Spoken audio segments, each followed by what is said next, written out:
Speaking of people who deserve to be lonely and miserable, but are like snowflakes and crying the moment that you say that like they deserve to be miserable and lonely. Before I went to sleep yesterday, I saw a tweet from Chibi Reviews, who is someone who is pro-ice and, you know, is friends with Tectone, supporting Rev's issue, stuff like that. I saw this tweet being like, I just lost my fiance, my best friend, and my entire friend group in 24 hours. I've never been more alone than right now. I saw this. I was about to pass out, but I thought like, fuck you. Deserved. You're a horrible person who will never be happy. You will never be anything but a hateful, miserable piece of shit who deserves to be completely ostracized.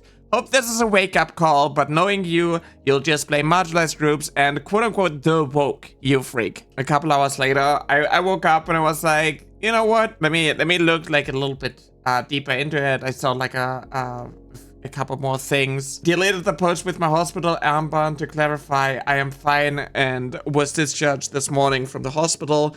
I had a mental break and I did almost die last night, but I was saved at the last moment. Honestly, I don't want to elaborate too much further on it if I can help it. He could not help it. He uploaded an entire YouTube video talking about it that I have pre-watched. But I was like, okay, you know, like you're dealing with like suicide attempts, like I struggle with like mental health. So I was like, deleted the post on Chibi Reviews. I don't like you. You've scammed people and blamed the suicide of a trans kid on quote-unquote evil puberty blockers when trans healthcare saves lives and mental health issues are caused by society. But I know what it's like to try to take your own life. This has a lot of impressions and a lot of comments actually. And it's a lot of people crying. You're not sorry, it's all performative to lessen the heat so you can continue to harass and continue doing damage control. I'm not taking the things back. I was just like, you know, if you try to take your own life, I don't need to contribute to it, but I also don't really feel bad that you lost literally everyone who is close to you. The people who harass trans people mock the suicide of a trans kid and use said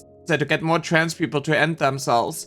Feel really offended when you don't quote-unquote commit the sin of empathy because they are struggling. And it turns out that her fiance cheated on him with his best friend, and then he went to his friend group and the friend group sided with his best friend. I'm just sitting here and I'm like, how should I feel bad about that? It's kind of funny that a guy who is pro-IS, who started grifting during like this culture war, spreads a lot of misogyny, calls trans women traps and anime and stuff, blames the side of a trans kid on them being mentally unwell, and then actually be dropped by everyone that they are close with. I cannot feel bad about that.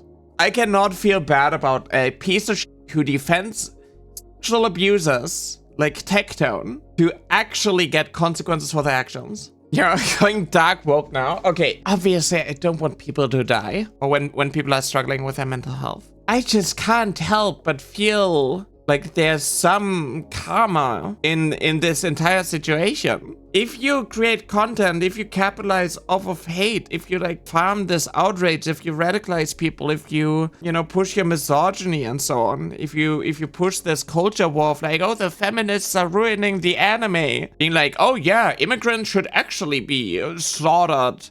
Oh, if you stand up against that, you should also be killed. I cannot feel bad for you. And the fact that people are crying and they're like, why is Nyara so mean? Just because of different opinions? Oh, this is why trans people are hated.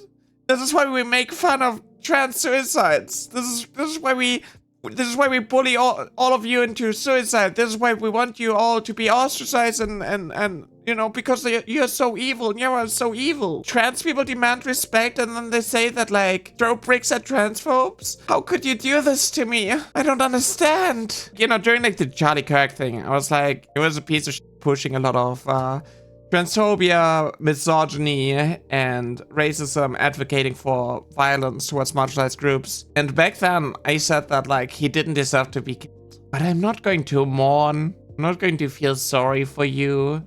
I'm not going to try to appeal to people who want me dead, who, you you know, cheer on everything that I have to deal with, who cheer on everything that like immigrants and trans people all over the world have to deal with. All of the comments are just like, oh, join the view. Oh, why don't you join the 41%? Why don't you do all of these things?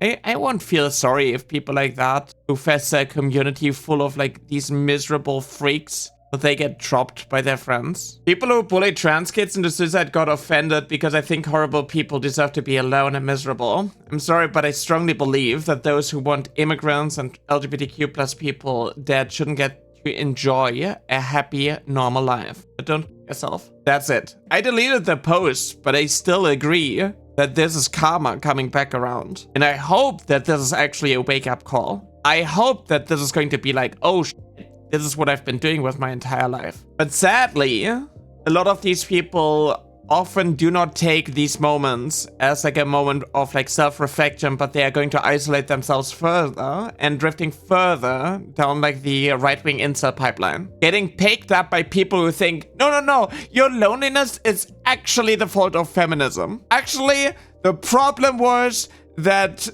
your fiancé had the right to actually be allowed to make decisions. These are the people who are going to pick up some loser freak like that. And it's going to radicalize them further. It's going to isolate them further. It's not going to make them less miserable. It's just going to make them more hateful, more alone.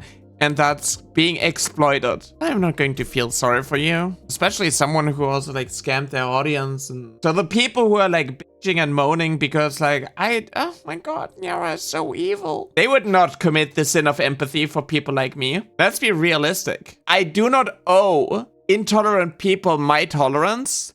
And I also don't owe people who are hateful, horrible people my empathy when they are struggling. Are people against taking back statements because people are ignoring you did that? They're like insisting that I made the statement, which, you know, arguably is harsh, while knowing that he attempted to take his own life, which I didn't.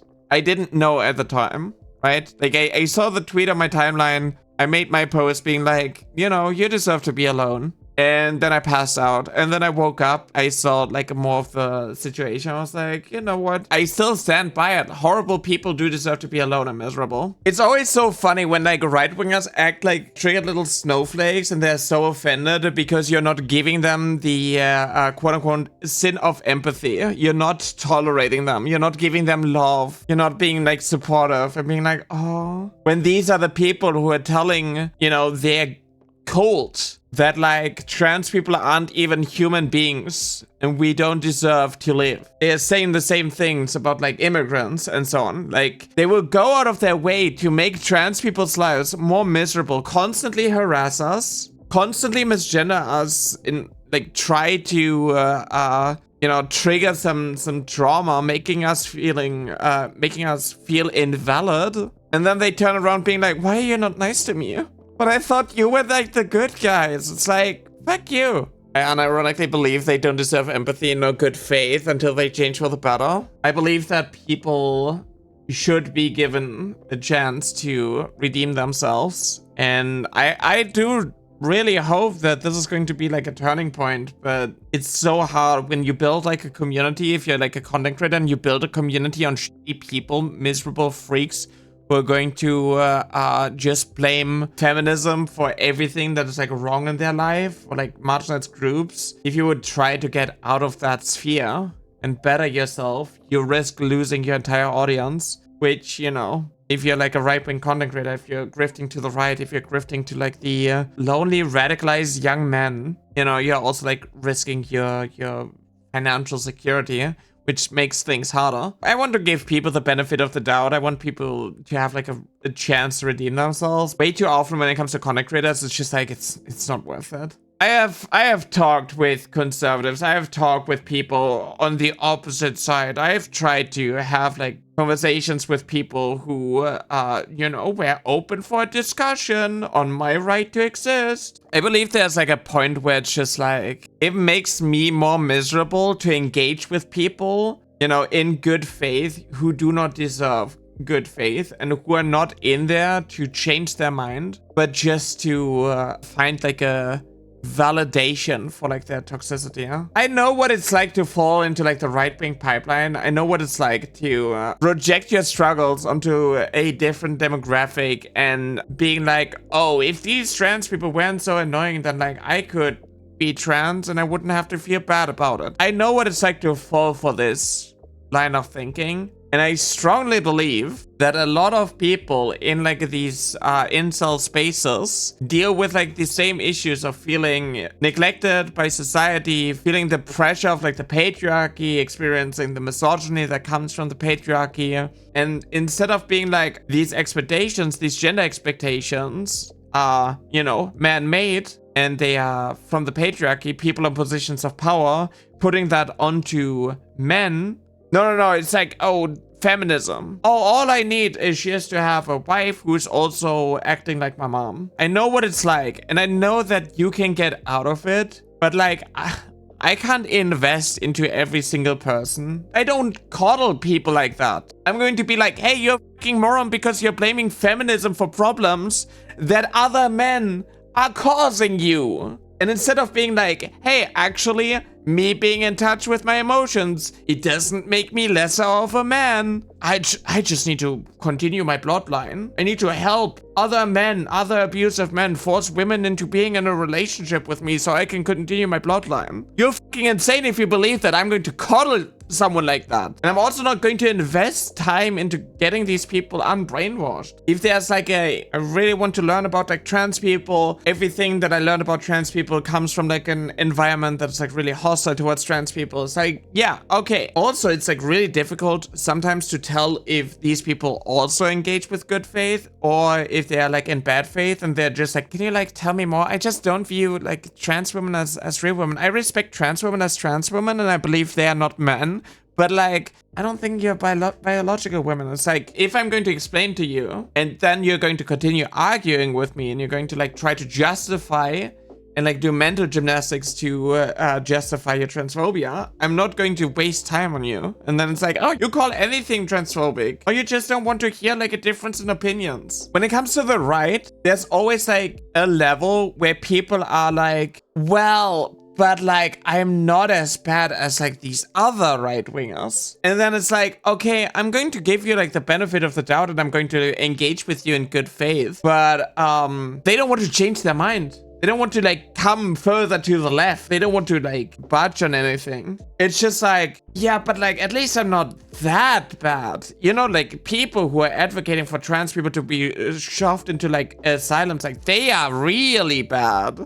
But like I'm not like that. And it's like, yeah, but you're still invalidating trans people with your rhetoric. And you're still reducing women to reproductive organs. This is not a compromise that we can do. It's like not the middle ground.